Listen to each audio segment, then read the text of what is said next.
केशवं रामनारायणं कृष्णदामोदरं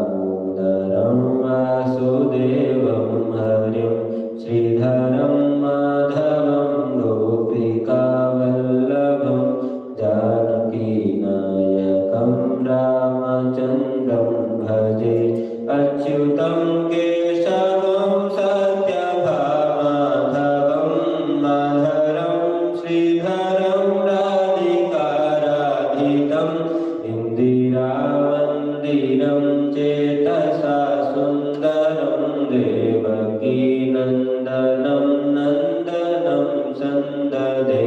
विष्णवे जिष्णवे शङ्खिने चक्रिणे रुक्मिणी रागिणे जानकी जानये वल्लभी वल्लभायाचितायात्मने कंसविध्वंसिने वंशिने ते नमः। कृष्ण गोविन्द हे राम नारायण श्रीपते वासुदेवाजिता श्रीनिधे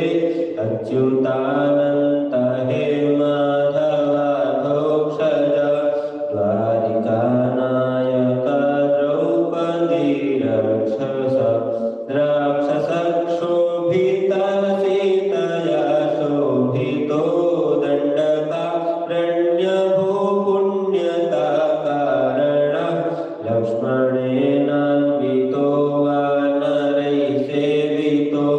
दस्य सम्पूजितो राघवः पातु मां धेनुकारिष्टकानिष्टप्रद्वेषिः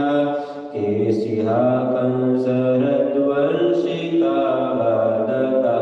पूतना गोपकः सूरजखेलनो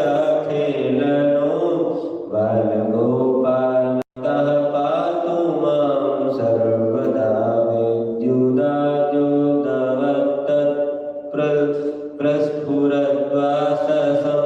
प्रावृडम्भोदवक्त्रोल्लसद्विग्रहं वन्यः